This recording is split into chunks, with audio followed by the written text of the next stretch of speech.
Magic Detective, starring the world's greatest living magician, Blackstone. He tells you the inside story of The Curse of Kali. And right after the story, Blackstone will explain tricks that you yourself can perform, reveal the guarded secrets of the world's greatest living magician.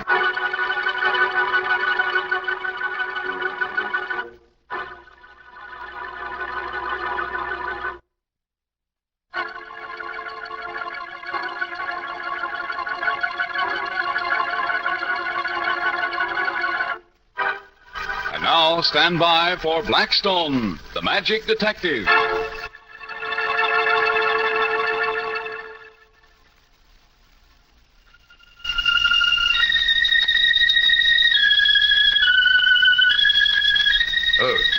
Rhoda, stop playing on that thing. It gives me the creeps.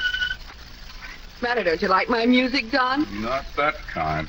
That's very old Hindu music, Don. It dates back thousands of years. I know it. It sounds like a zombie singing. Well, you know, Don, that music gives me the creeps, too. I'll never forget the first night I heard it. It was in India, and Blackstone and I were visiting the Maharaja of Bilderpur.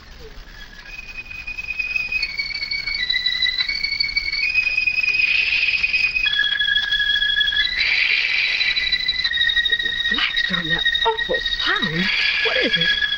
Penetrates right to the marrow of my bones. That's the flageolet of Rabu Kela. He's charming the cobras that guard the living tomb of his master, Chandra Guru. Oh, what are you talking about, Blackstone? I don't like that living tomb business. Chandra Guru is the Maharaja's teacher, and... Well, if he's in a tomb, he's the Maharaja's ex-teacher. No. No? No. He'll be back when the moon is full again. Now, Blackstone, you've got to stop scaring me this way. I know that something's been going on for a long time around here because you and that poor little Maharaja have been going off into huddles all the time. Now, you've either got to stop scaring me or you've got to tell me what this is all about.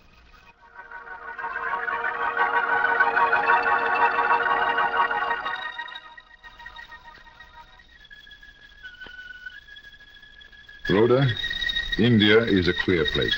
A very queer place. Many things happen here that no one can ever understand.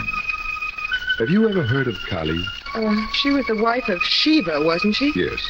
And her worship was celebrated by human sacrifices. Her followers were called thugs. They were sort of a robber band, weren't they? Oh, worse than that. Well, what's that got to do with that eerie music? The thugs were all done away with about 50 years ago. Good. But suddenly, the little Maharaja has begun getting threatening letters signed by traditional thug names. Oh, good glory. Usually, Chandra Guru would handle all this sort of thing for the little Raja, but he's gone into a trance and has been buried alive by his followers. He won't reappear until the moon is full again. Well, what do the thugs want? The death or abdication of the little Maharaja. Mr. Blackstone? Your Majesty. Well, I am honored that you should come to my quarters.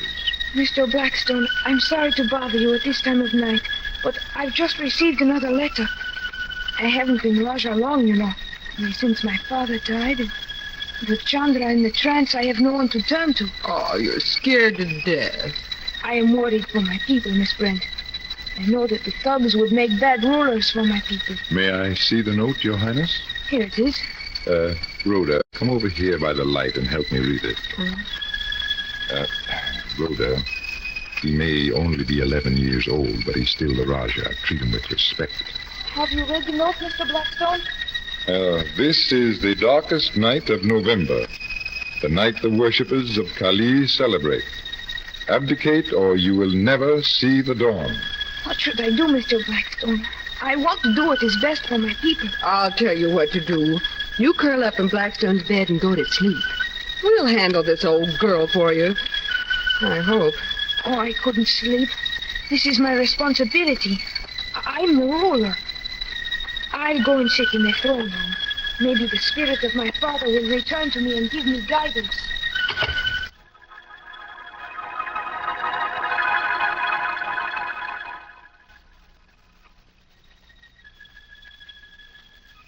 Golly, it's dark outside. This is the darkest night in November. Rhoda, Huh? you've hit on something. Who have I now? Sometimes I surprise myself with my cleverness. Oh, what have I hit on? Get me that smoke bomb out of my equipment. You and I are going out into the dark and call on Chandra Guru.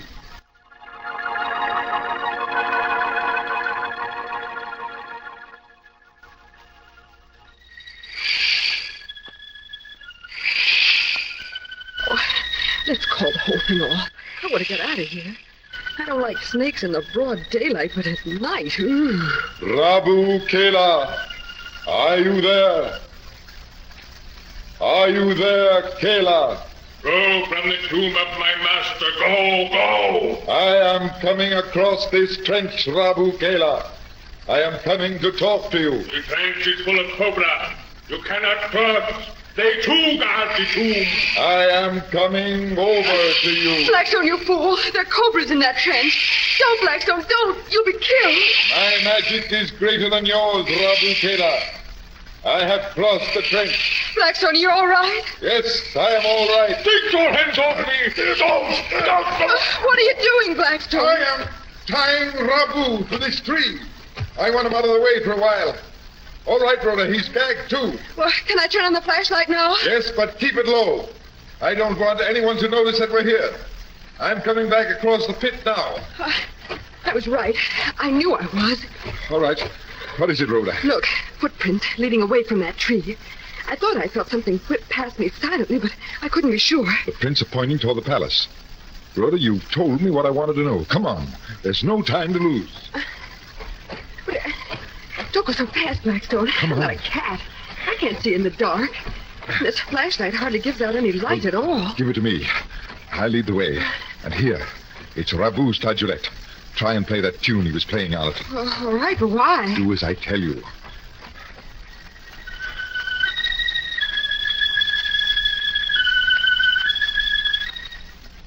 Blackstone, where's that smoke bomb you had? It's gone.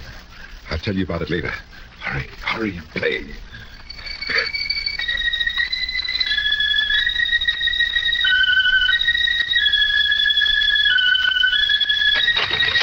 Stop!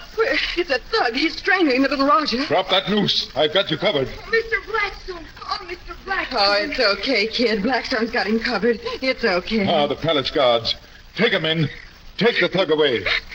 There. Blackstone came in time. It's all right. It's all over now. Oh, come on, kid. Aunt Rhoda's going to take you up and put you to bed in her own room. And she'll stay with you. It'll be all right in the morning. Come on, Oh, baby. for heaven's sake, Rhoda. He's the ruler of 10 million people. You can't treat him like that. Oh, yes, I can. Come on, dear. You'll feel better after a night's sleep. Come on. Well, I'll be done.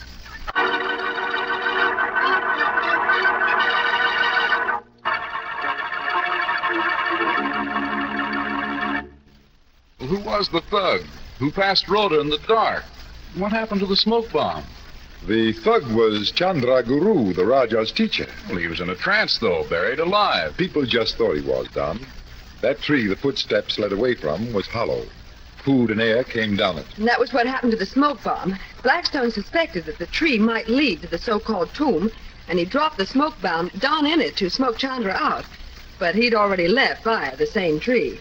That was what passed me in the dark. Well, what made you suspect, Blackstone? Well, two things, Don.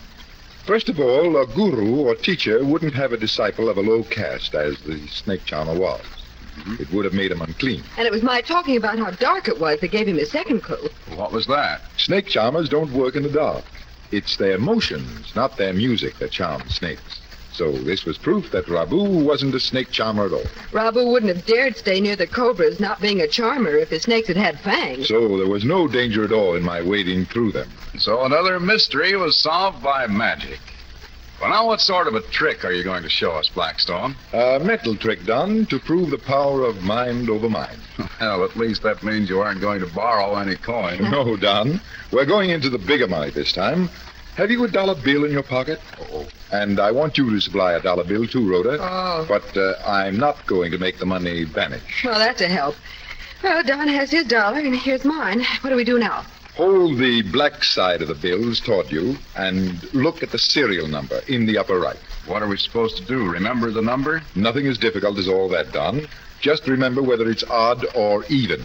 Then lay your right thumb across it so you can't see it, or I can't either. All right. Well, I've done it. Of course, the same number appears in the lower left-hand corner. Yes, I see it there. So put your left thumb across it. Done. Now keep those numbers covered while I look at the portrait on the bill. Why, it's Washington's portrait. Of course. And George Washington always told the truth. Right now, the portrait is announcing that you are thinking of an even number. Say, I am.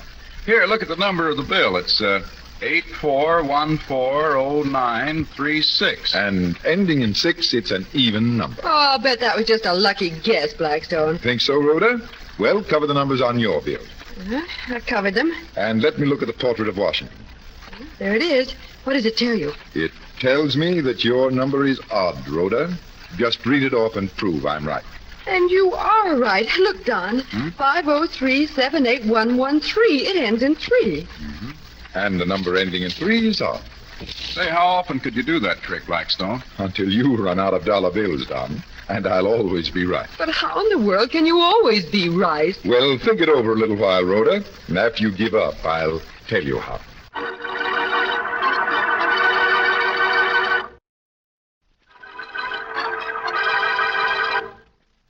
Well, I've given up with the bill trick, Blackstone. You mean you can't tell what the portrait has to do with odd or even? Nope, I really can't. Neither can I, Blackstone. Well, I'll give you the answer.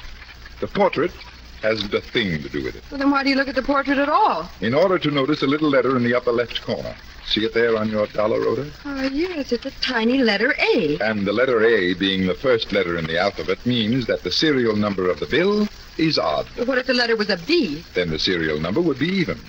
All you do is count through the alphabet until you come to odd, even, until you finally reach the right one. Say, that's right, Rhoda. Look at my bill. It has the letter H. Let's see, A, B, C, D, E, F, G, H. Why, H means even, doesn't it? Certainly, because H is an even letter. Yes, and my number ended with 6, which made it an even number. And does this work with every dollar bill? It does, Rhoda.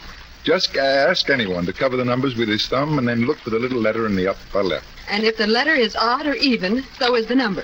I hope you like that trick, ladies and gentlemen. And until next time, this is Blackstone saying good magic and goodbye.